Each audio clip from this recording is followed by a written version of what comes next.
Suena la alarma. Te despertás a duras penas. Te quedás 5 minutos viendo un zapato. Salís de la cama. Te lavas los dientes, te duchás, desayunás algo y ya estás listo para salir a cumplir con tus responsabilidades. Te da por ver la hora y estás llegando tarde. Intentás apurarte y correr, pero de repente te sentís pesado, como si estuvieses encadenado a algo y de repente te despertás. Todo fue una pesadilla. Mirás la hora y todavía faltan unos minutos para despertarte. Sueños de este tipo son bastante comunes cuando nos dormimos con la ansiedad de tener que despertarnos al día siguiente a cumplir con alguna responsabilidad importante, como un examen o ir al trabajo. Probablemente les haya pasado a muchos de ustedes. Pero, ¿por qué nuestro cerebro nos engaña de esta manera cuando soñamos? ¿Tienen sentido las cosas que soñamos? ¿Por qué tenemos pesadillas? A pesar de lo rápido que avanza la ciencia, la comprensión del sueño no ha avanzado mucho y todavía sigue siendo un campo muy desconocido. Por lo que hoy me voy a centrar en teorías que sí tenemos, como la interpretación de los sueños de Freud, que nos van a ayudar a esclarecer la trama de estas 3 películas. Por lo que antes de nada quiero dejar en claro que va a haber spoilers, por lo que si no vieron las películas las pueden ir a ver o pueden seguir con el video para que cuando las vean las entiendan mejor. También quiero decir que las 3 películas dan bastante libertad a la interpretación del espectador, o sea que cada uno las interpreta como crea correcto, por lo que hoy voy a dar una lectura de las muchas que se le puede dar. Antes de empezar con las pelis, hay 3 puntos básicos a mi parecer para entenderlas mejor desde el punto de vista onírico. El primer punto se basa en la fuente del sueño, eso que genera que empecemos a soñar y que puede influir en el sueño, siendo generalmente estímulos que perturban el dormir, y pueden ser estímulos externos como ruidos, el frío o el calor, o internos, que puede ser algún padecimiento de la salud como fiebre o también el estrés y la ansiedad. En segundo lugar está el cumplimiento de deseo, o sea, el sueño generalmente figura un cierto estado de las cosas tal como desearíamos que fuese. Por eso es tan común soñar con eso que anhelamos, como tener esa cosa que tanto deseamos o estar con la persona que nos gusta, o incluso cosas más banales como por ejemplo el deseo de volar. Por último está la desfiguración onírica. No todo podía ser deseos y rosas, también parte de la fuente de los sueños son nuestras ansiedades, temores y traumas, eso que nos estresa pero que nuestra conciencia no puede aceptar. Y esto se manifiesta en los sueños, pero no de forma normal y directa, sino que nuestra mente desfigura estas ideas inconscientes para hacerlas más aceptables, de modo que se protege de alguna manera la conciencia para que no nos estemos despertando cada 10 minutos por tener pesadillas con nuestros temores más profundos. Esto hace que los sueños siempre tengan elementos simbólicos, que nos presenten un contenido manifiesto que es lo que nosotros percibimos de lo que soñamos, pero en realidad eso es solo una desfiguración de un contenido latente, de nuestros traumas y deseos más inconscientes. Por esto los sueños siempre son algo tan ambiguo y difíciles de entender. Pero ahora sí, la primera película de la que voy a hablar es Jacob's Ladder. En esta peli nos ponemos en la piel de Jacob, un excombatiente de Vietnam que aparentemente logró volver a su hogar e intenta llevar una vida normal, pero ¿por qué digo aparentemente? Porque en el final de la película nos damos cuenta que todo era un sueño y que Jacob se está muriendo en un hospital de campaña en Vietnam. Esto, lejos de ser una decepción por darnos cuenta que todo lo que vemos se derrumba por no ser la realidad, es un ejemplo perfecto de cómo funcionan nuestros sueños y pesadillas. Para empezar, el hecho de que Jacob esté soñando se debe al primer punto, ya que las heridas que Jacob sufre durante la guerra, sumado a una probable fiebre, perturban el dormir haciendo que Jacob empiece a soñar. Y acá entra el segundo punto. Durante toda la película, pero sobre todo al principio, se nos muestra lo que Jacob desea, casi de igual manera que muestra al inicio del video. Al tener la ansiedad y el estrés de tener que cumplir con una responsabilidad o terminar con esta, la mente juega con nosotros mientras soñamos, haciéndonos creer que ya estamos concluyendo con la tarea, cuando en realidad es un engaño para tranquilizarnos y que podamos seguir durmiendo sin interrupción. En la película pasa exactamente lo mismo. Jacob sueña que volvió ileso de Vietnam y que vive una vida tranquila con su mujer y su hijo, siendo esto lo que él desea y lo que hace que pueda seguir durmiendo o en su estado de inconsciencia, ya que la realidad es muy diferente. La trama es que Jacob está muriendo en Vietnam, su hijo murió en un accidente antes de él ir a la guerra y desde entonces el matrimonio está en tensión. Por eso durante el sueño no se muestra con su pareja real, sino que se lo ve con otra chica. Pero todas estas cosas Jacob las reprime, son experiencias traumáticas que no puede aceptar en su conciencia, depositándose por así decirlo en el inconsciente y apareciendo en los sueños. Acá es donde entra en juego el tercer punto, la desfiguración onírica. onírica. A medida que el tiempo pasa en la película, la situación de Jacob va yendo a peor. Esto hace que el dormir se perturbe cada vez más, mostrando cada vez más contenidos reprimidos por James, convirtiendo el sueño poco a poco en una pesadilla. Este contenido traumático, como dije antes, se desfigura y se transforma en un contenido más aceptable para la conciencia. Y por esto no estoy diciendo que se transforme un trauma en un osito de peluche. La desfiguración onírica cambia el contenido traumático para no enfrentarnos a este directamente, pero de igual manera el contenido va a seguir siendo perturbador para la conciencia. La diferencia es que al no entenderlo o no identificarlo como nuestro problema, no nos genera tanto estrés. Para poner un ejemplo de la película, en muchas ocasiones Jacob ve en el sueño gente random con espasmos similares a los que le tocó vivir en la guerra. Se siente siempre perseguido y observado, similar a lo que vive constantemente un soldado en la guerra. O una de las escenas más icónicas es la escena del manicomio, donde se ve rodeado de personas con escasa estabilidad mental, partes mutiladas y mucha sangre, mientras que él no puede hacer casi nada, similar a lo que vive en la guerra. Todos estos traumas del protagonista se van intercalando con sus deseos durante todo el sueño, en una especie de lucha de Jacob por no morir, donde soporta todas las escenas traumáticas deformadas a duras penas y por otro lado se aferra a sus deseos de seguir adelante y llevar una vida normal. Lo que realmente no sabe es que su estado es grave y pende de un hilo. Su muerte es inminente y esta sucede de forma bastante poética, encontrándose con su hijo y subiendo lo que serían las escaleras al cielo, significando que Jacob ya dejó de resistirse y murió. Gone. What a hell of a fight, though.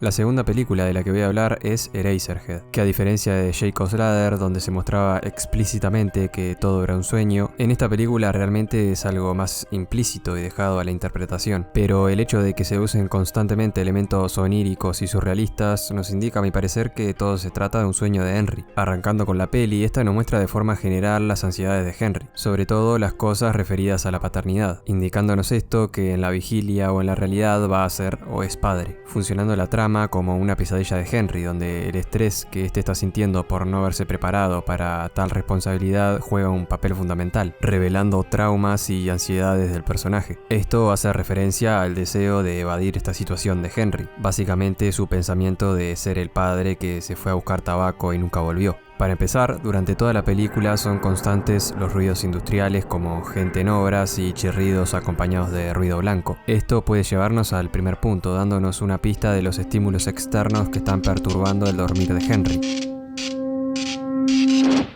haciendo que la mente sitúe esos ruidos en el sueño para no interrumpir el dormir. De ahí parte de la atmósfera de la película.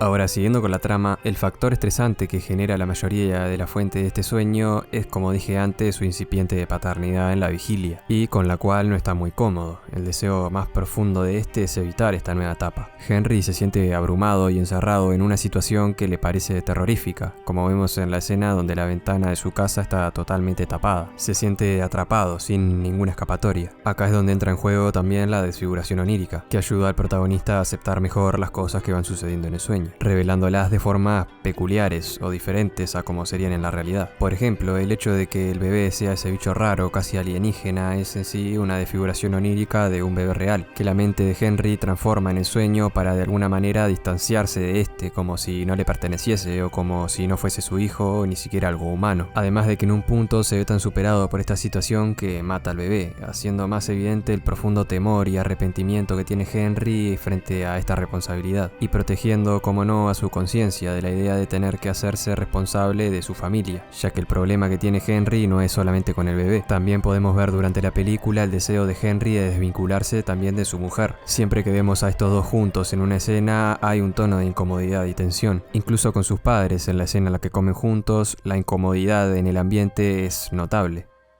Well, Henry, what do you know? Oh. I don't know much of anything.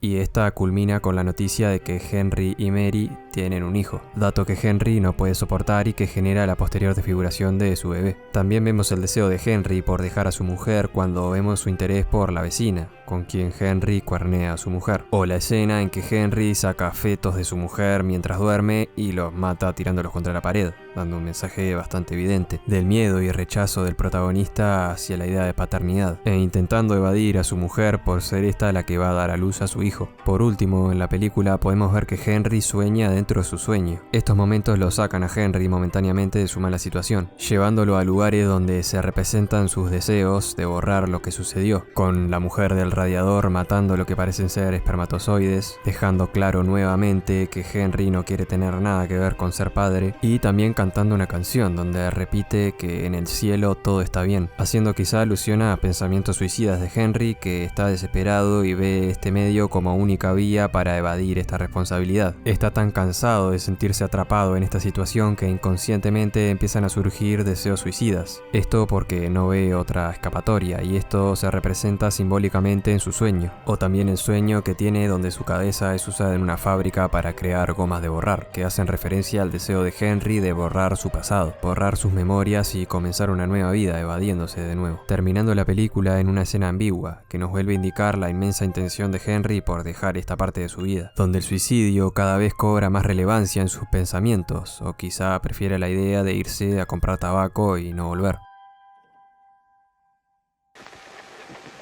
I'm Thinking of Ending Things, o Pienso en el final, trata de una pareja ya desgastada, pareciera que en el ocaso de la relación, la cual está conformada por Jake y Lucy, siendo esta última la protagonista en un principio, y demostrando de forma implícita en alguna que otra ocasión que la relación está muriendo. Jake is a nice guy, but it's not going anywhere. We've known this for a while now.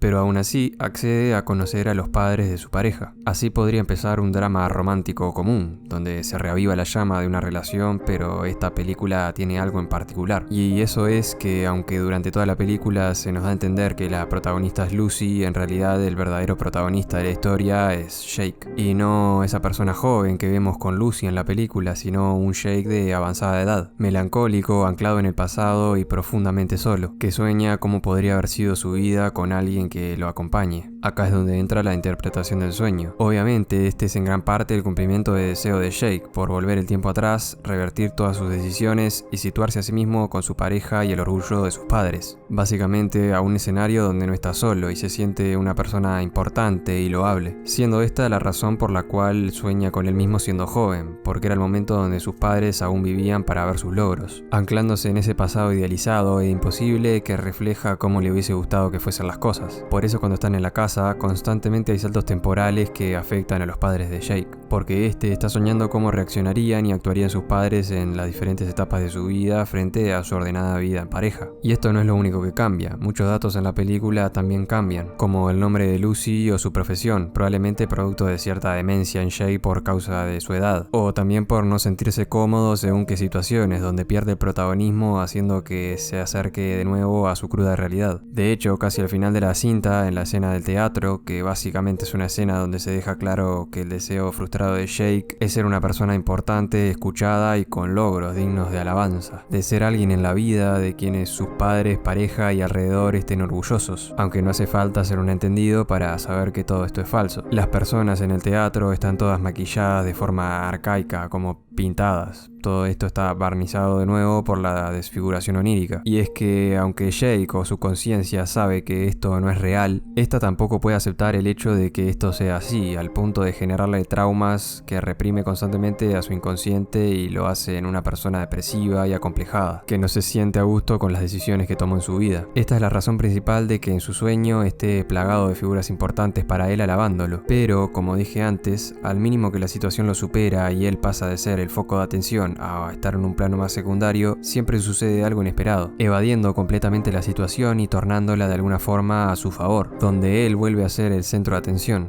Jake detesta no tener todo en su control, como dice su madre. Jake can be controlling. You can't allow him to control you. He needs to control everything. There are so many things that make him nervous. He keeps closing off more and more of the world. It's a problem.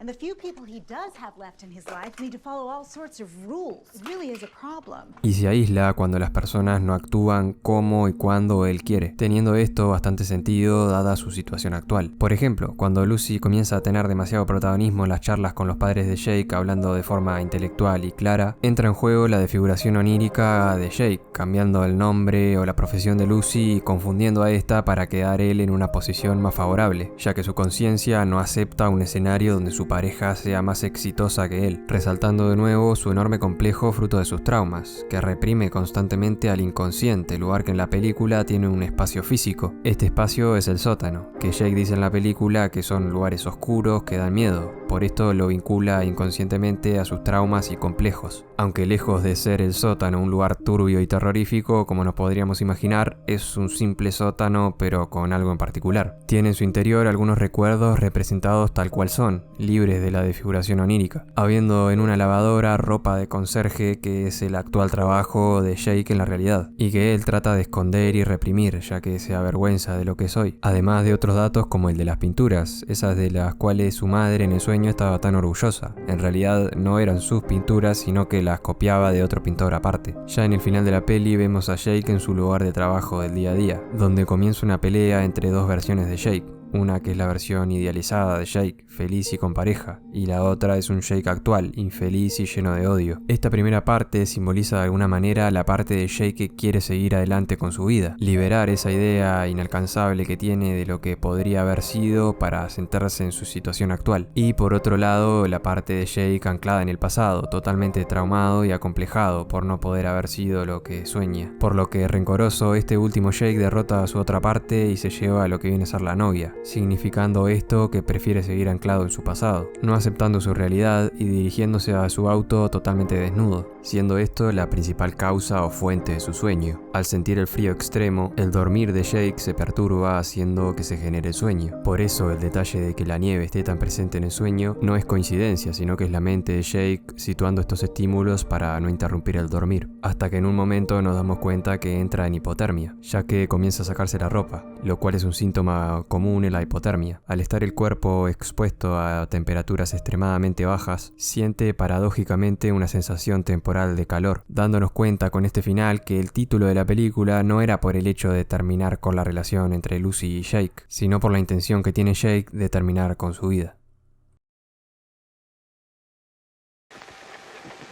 Antes de terminar con el video, quería decirles que si alguna vez vieron una película que les dio la sensación de que estaban viendo un sueño o algo onírico, las dejen en los comentarios porque son películas que a mí personalmente me encantan. Y si no habían visto las películas que mencioné en el video, pueden comentar qué les parecieron.